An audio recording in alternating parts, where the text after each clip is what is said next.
Go ahead, the Japanese billionaire said with a faint smile. If anyone in this room can solve it, $800 million is theirs.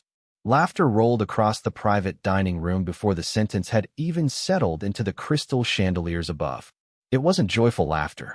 It was the polished, expensive kind that echoed through rooms where people believed money had already answered every important question. High above Manhattan, on the 72nd floor of the Sterling Crown Hotel, the city's skyline shimmered beyond walls of glass, while a dozen of the world's most influential investors leaned toward a massive digital display glowing at the center of the room. Numbers filled the screen. Charts climbed and dipped. A single financial model held the future of an $800 million acquisition between Whitmore Global Holdings and one of Japan's most respected technology firms. Every executive at the table wore confidence as comfortably as a tailored suit. Every advisor had reviewed the proposal for weeks. Every attorney had signed off. Yet one equation remained unresolved, a tiny inconsistency buried inside thousands of lines of projections that had stopped the negotiation cold. Kenji Takahashi, the Japanese billionaire leading the acquisition, folded his hands calmly and watched the silence spread. He wasn't angry. He wasn't impatient. He simply waited.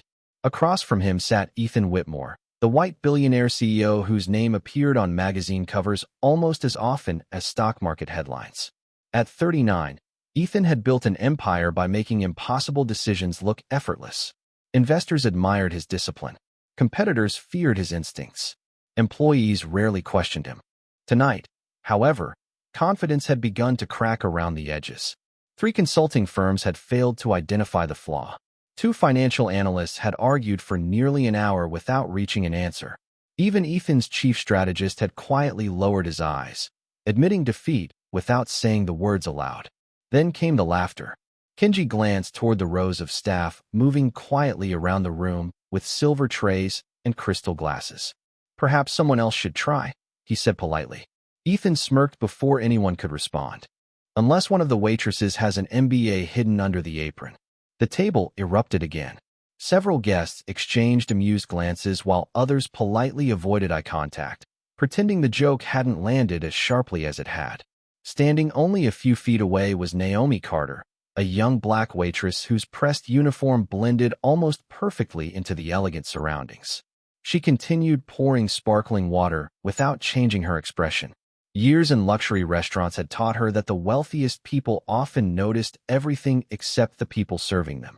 She moved with quiet precision, her footsteps nearly silent against polished marble, her attention divided between filled glasses, empty plates, and conversations she was never expected to understand. Yet behind her calm eyes, every number displayed on the massive screen had already captured her attention. She hadn't intended to look. She certainly hadn't intended to analyze an acquisition model worth hundreds of millions of dollars while carrying a silver tray. But once she noticed one unusual assumption buried inside the valuation formula, she couldn't stop seeing it. Something wasn't merely inaccurate. Something was fundamentally wrong. Around her, the room continued celebrating its own certainty, unaware that the smallest voice in the room had just discovered the one mistake capable of changing the fate of an $800 million deal. Naomi Carter lowered the crystal bottle with the same steady hand she had trained to trust during countless double shifts, but her mind refused to leave the glowing financial model suspended above the conference table. The highlighted projection looked elegant at first glance, exactly the kind of presentation that impressed shareholders and television cameras. Yet one assumption kept pulling at her attention like a loose thread in an expensive suit. The projected revenue growth depended on a licensing schedule that ignored a mandatory regulatory review in Japan, delaying market expansion by nearly 12 months. 1 year. 12 simple months.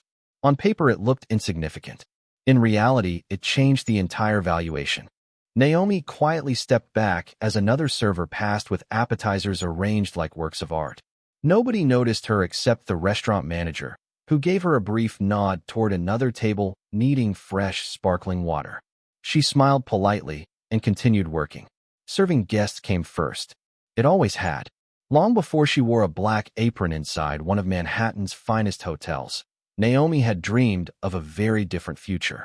She had earned admission into one of the country's strongest finance programs, spending endless nights solving mathematical models while classmates complained about assignments she secretly enjoyed. Numbers never lied. People sometimes did. Equations rewarded patience. Markets rewarded discipline. Then life interrupted everything.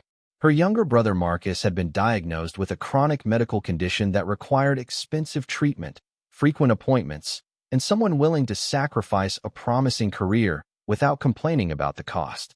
Naomi left school one semester before graduation. Tuition became hospital bills. Study sessions became overnight shifts.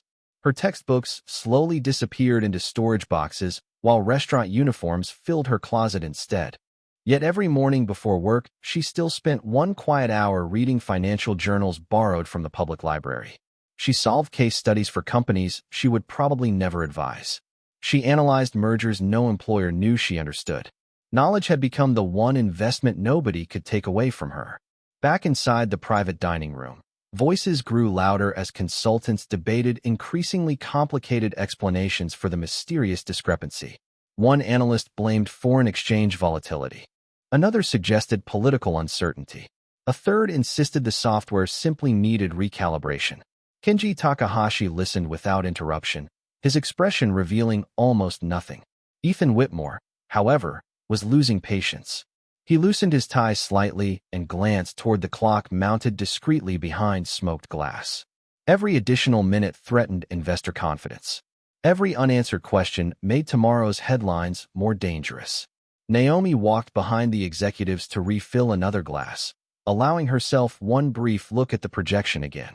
This time she noticed something even more alarming. The licensing delay was only the beginning. A currency conversion had been calculated using projected exchange rates instead of contracted settlement rates, artificially inflating future earnings. The mistake multiplied across every forecast, making the acquisition appear hundreds of millions of dollars stronger than it actually was. Her heartbeat quickened. She immediately looked away.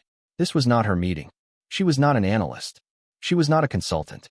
She was simply the waitress carrying crystal glasses through a room where nobody expected her voice to matter. Even so, the numbers remained fixed in her mind with absolute clarity. Sometimes the truth does not arrive with authority. Sometimes it quietly waits beside the person everyone overlooks. The conversation drifted into uneasy silence as another presentation slide appeared across the enormous display, replacing colorful projections with a dense spreadsheet of assumptions and calculations. One by one, senior executives leaned forward, studying the figures with expressions that mixed confidence and frustration. They all sensed the answer was close, yet none of them could see it. Ethan Whitmore crossed his arms and slowly exhaled. He had built billion-dollar companies by making decisions faster than everyone else in the room. But tonight's speed had become his enemy. Every explanation sounded convincing until Kenji Takahashi calmly asked another question. Every revised calculation uncovered another inconsistency. The negotiation had reached a dangerous standstill. Outside, helicopters crossed the Manhattan skyline, while streams of headlights flowed beneath the glass tower like rivers of white and red light. Inside, time felt frozen. Naomi Carter quietly replaced an empty water pitcher before stepping away from the table. She reminded herself to keep her attention on her work, yet her eyes returned to the financial model almost instinctively. The more she examined it, the clearer the pattern became. The licensing delay reduced projected revenue. The incorrect currency assumption magnified imaginary profits. But neither mistake explained the entire gap. There was something deeper hidden beneath layers of formulas. She replayed the numbers from memory exactly as she had once done during college competitions. Every variable connected to another. Every assumption produced consequences several pages later. Then she saw it. The projected operating margins had been calculated before compliance costs required under Japanese commercial regulations were deducted. The acquisition model assumed approval expenses would remain constant, even though recent legislation had increased mandatory reporting requirements for international technology partnerships.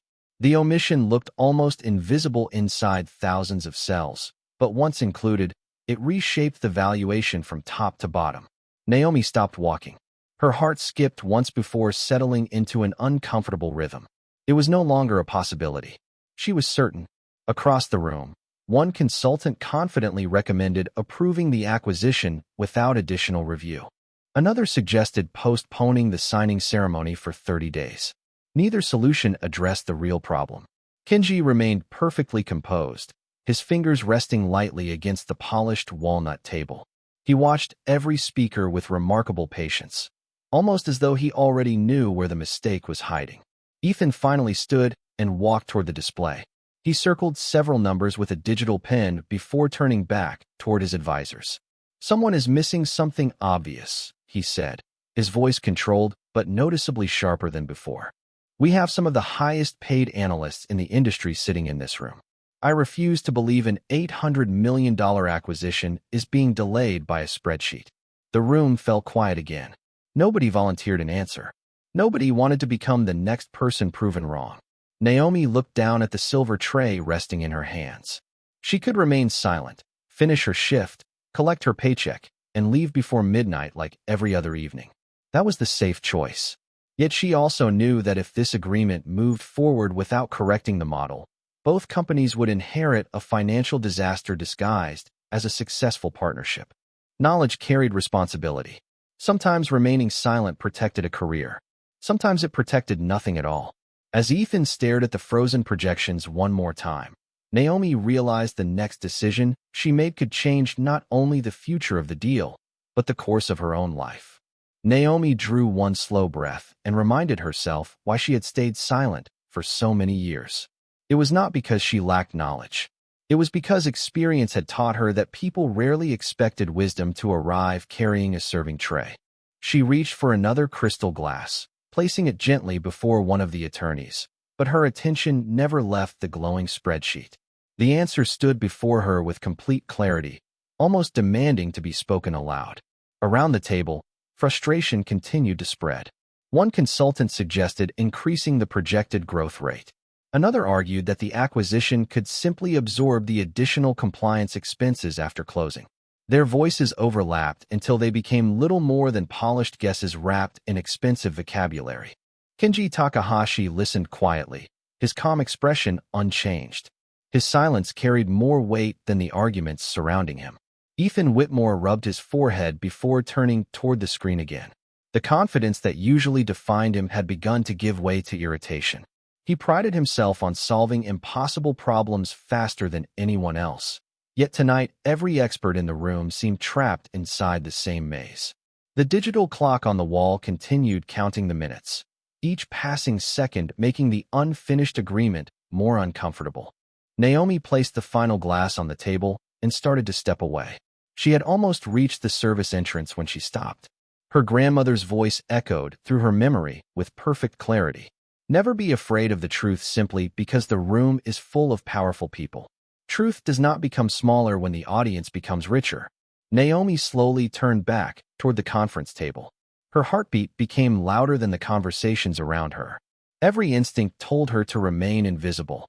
Every calculation in her mind told her remaining silent would allow a preventable mistake to become an irreversible one. She politely raised one hand, just enough to be noticed. The movement was so unexpected that several executives looked at her with puzzled expressions.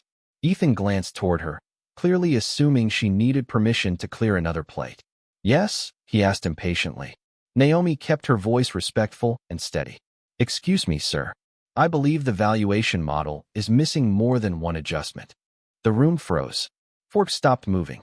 A few executives exchanged confused smiles, unsure whether they had heard correctly.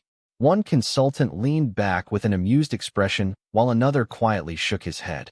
Ethan stared at her for a long second before letting out a restrained laugh. "You believe you found something that my advisory team overlooked?" His words were calm, but the disbelief behind them filled the room. Naomi did not react. She simply nodded once. "Yes, sir." Several guests chuckled under their breath. One investor whispered something that caused another executive to smile politely. The atmosphere shifted from tension to quiet amusement. Ethan folded his arms. "That is quite a statement." Naomi met his eyes without arrogance. "I could be wrong," she replied.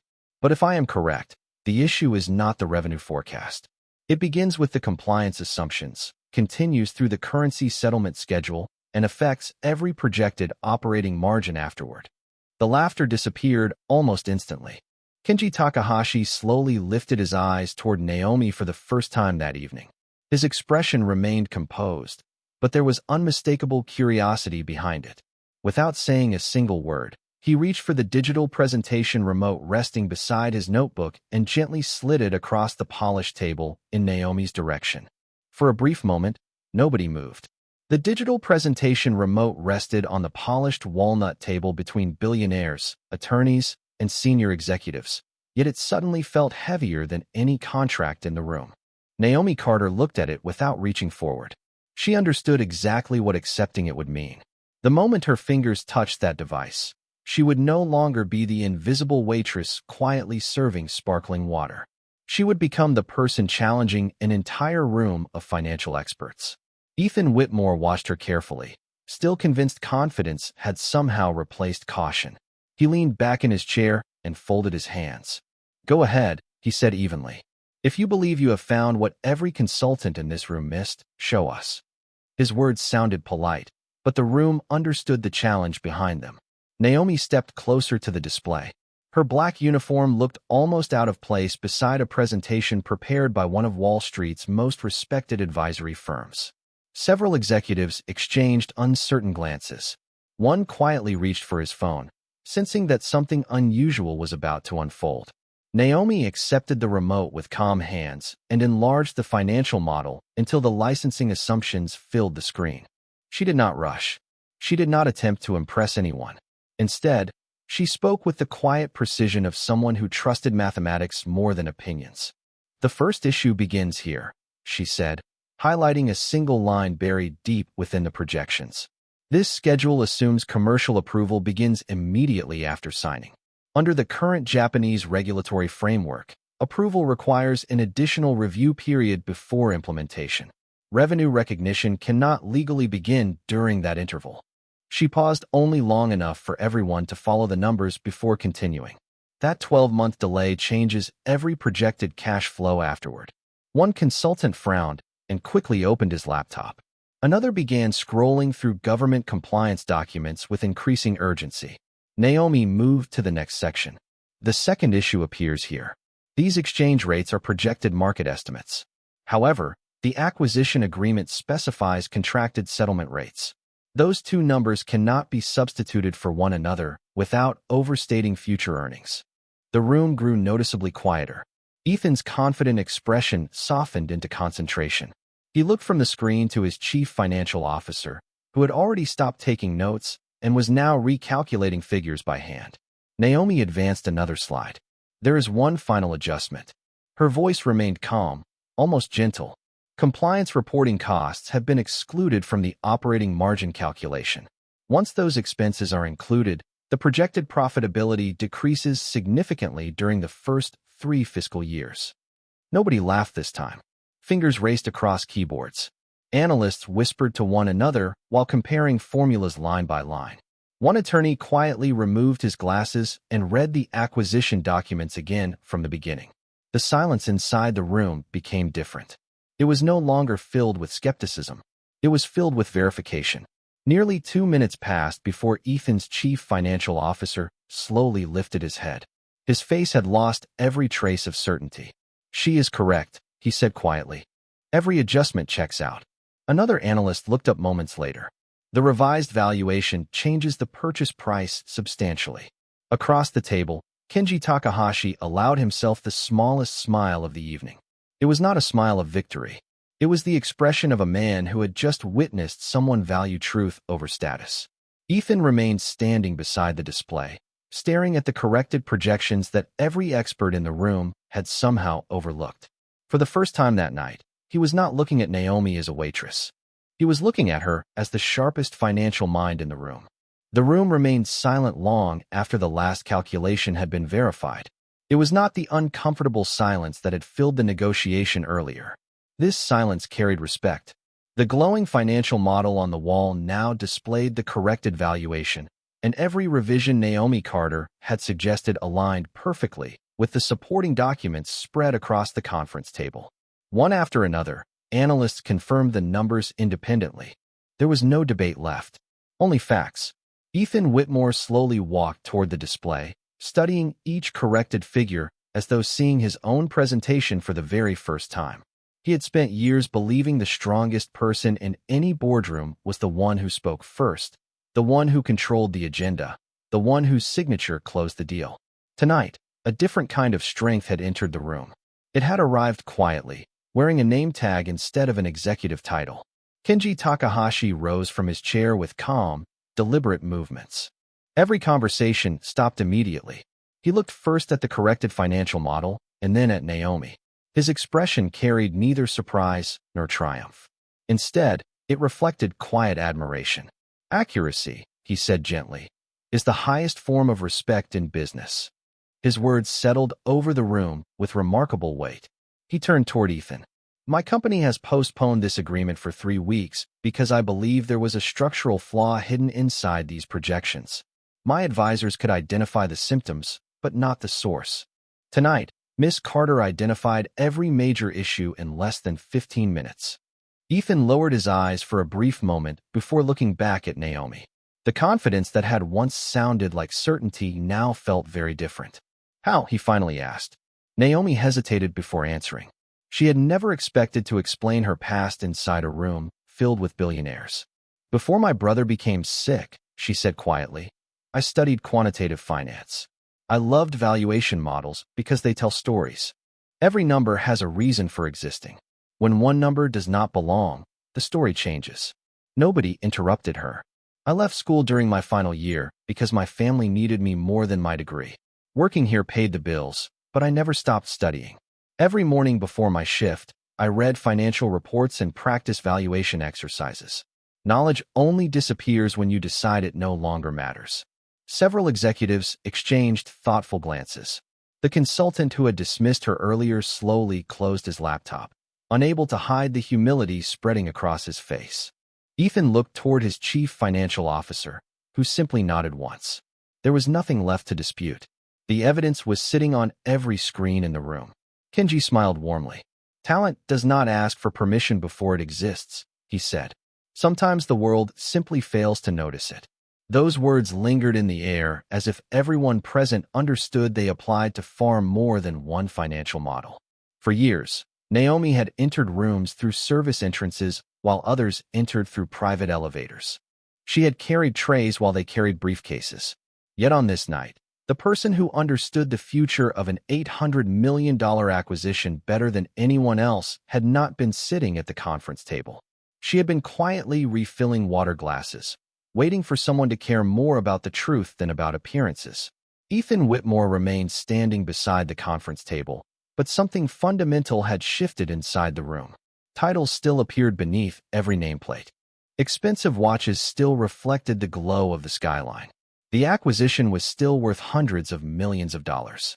Yet authority no longer belonged to the loudest voice. It belonged to the person who had been right. One of the senior partners from the advisory firm cleared his throat before speaking. Miss Carter, he said carefully, would you mind walking us through the complete model from the beginning? The request changed everything. Only 30 minutes earlier, no one had considered inviting her into the discussion. Now the same executives who had overlooked her waited for her explanation before making another decision. Naomi hesitated for only a moment before nodding. She moved through the revised spreadsheet one section at a time, explaining not only where the errors appeared, but why they had been so difficult to detect. She described how one inaccurate assumption quietly affected another until the entire valuation drifted away from reality. She never spoke to impress anyone. She spoke with patience, choosing clarity over complexity. Even the attorneys began asking questions, and every answer she gave connected naturally to the documents already spread across the table. The atmosphere transformed from confrontation into collaboration. Ethan watched the exchange with growing respect.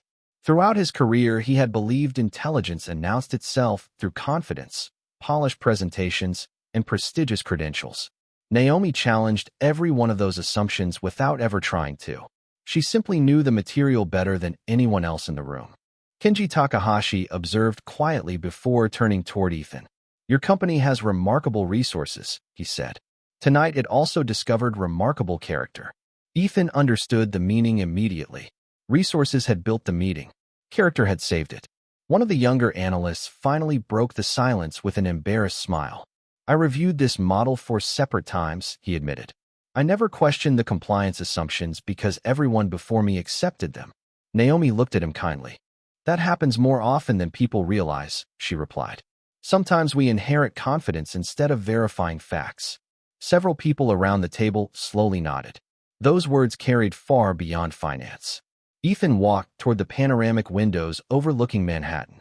Thousands of office lights stretched across the city, each one representing another meeting, another decision, another opportunity to judge someone too quickly. He remembered the joke he had made only minutes earlier, assuming a waitress could not possibly understand a complex acquisition. The memory landed much harder now than it had when the room laughed. Without turning around, he spoke quietly enough that everyone listened. I built my career believing I could recognize talent the moment I saw it. He paused before continuing. Tonight proved I still have a great deal to learn. Nobody rushed to answer. No one needed to. The admission itself carried more weight than any prepared speech. Naomi gently placed the presentation remote back onto the table exactly where Kenji had left it. She did not celebrate. She did not look around expecting applause. She simply stepped back, ready to return to the work she had been hired to do. That quiet decision impressed Kenji even more than the financial analysis.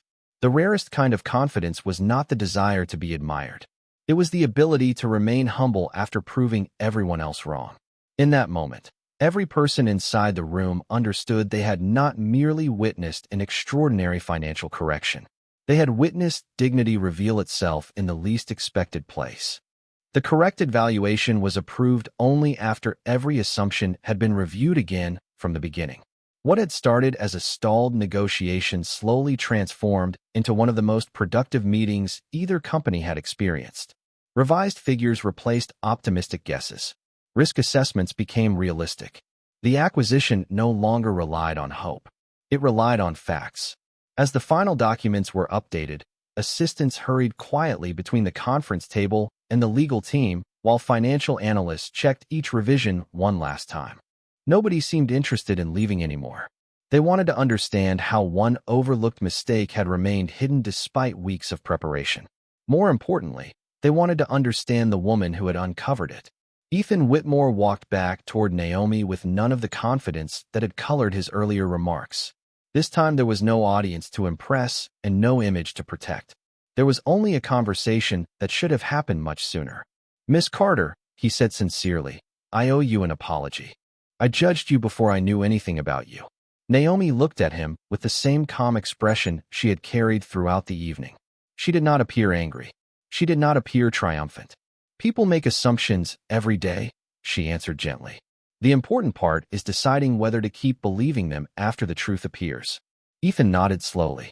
Those words settled deeper than any criticism could have. Kenji Takahashi stepped closer and extended one of the revised agreements toward Ethan. "Now," he said with a quiet smile, "we can negotiate the real partnership." Light laughter spread around the room, this time free of arrogance. The atmosphere felt lighter because respect had replaced pride. As the legal teams finalized the revised purchase price, one of the younger investment associates quietly approached Naomi. "Would you mind if I asked where you learned to analyze transactions like this?" Naomi smiled modestly. "Mostly from textbooks that were several years old, public library databases, and annual reports available online. Markets change every day, but the discipline of understanding them never becomes outdated." The associate blinked in disbelief. "You taught yourself all of that while working here?" Naomi nodded. "Every morning before sunrise." The young analyst looked down at his own expensive credentials and quietly admitted, "I had professors, internships, and every advantage. I still missed what you found." Naomi answered with kindness rather than comparison. "Opportunities help people begin the journey. Curiosity determines whether they keep learning." Several people nearby overheard the exchange, and the conversation gradually spread across the room. Instead of discussing stock prices or executive bonuses, people began talking about education, perseverance, and the hidden potential that often goes unnoticed because it arrives without the expected title or appearance. Ethan listened from a short distance, realizing that the most valuable lesson of the evening had never appeared inside the financial model. It had emerged from the character of the person standing beside it. Before the meeting concluded, he turned toward the restaurant manager. "Please adjust Miss Carter's schedule," he said respectfully. "She is no longer serving this table tonight. She is joining it." The manager smiled with genuine pride, and for the first time that evening, Naomi accepted a seat among the executives. She did not sit there because someone wanted to reward her kindness. She sat there because her knowledge had earned a place that no assumption could ever take away. The meeting finally came to an end just after midnight, but nobody hurried toward the elevators.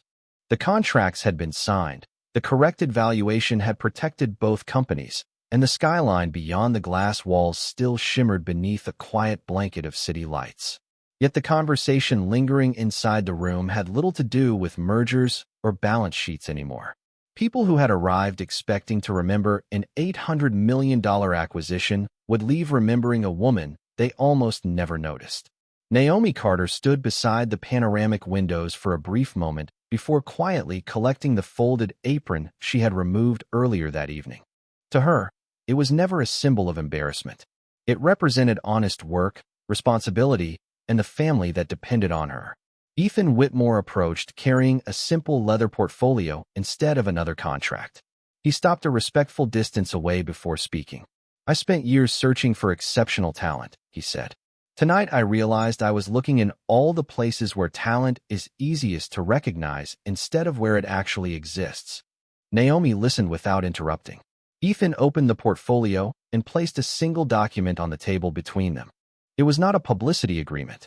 It was not a charitable donation. It was a formal employment offer to become a senior financial strategy advisor at Whitmore Global Holdings, complete with tuition reimbursement so she could finish the degree she had sacrificed years earlier. Naomi looked at the offer for several quiet seconds before raising her eyes. "I appreciate your confidence," she said sincerely, "but I have one request before I give you an answer." Ethan nodded immediately. "Name it." Naomi smiled gently. "Create a scholarship program for students whose education is interrupted because life demands more from them than the classroom can. There are thousands of people who never stopped learning. They simply ran out of opportunities." Ethan did not hesitate. "Done." Kenji Takahashi stepped beside them and extended his hand toward Naomi. "Your knowledge protected this partnership," he said. "Your humility improved everyone inside this room. Those are two very different achievements." Naomi accepted the handshake with quiet gratitude. She had never entered the hotel hoping to change anyone's opinion. She had only wanted to prevent a costly mistake. Sometimes the greatest victories arrive without ambition attached to them. They appear when character quietly meets opportunity.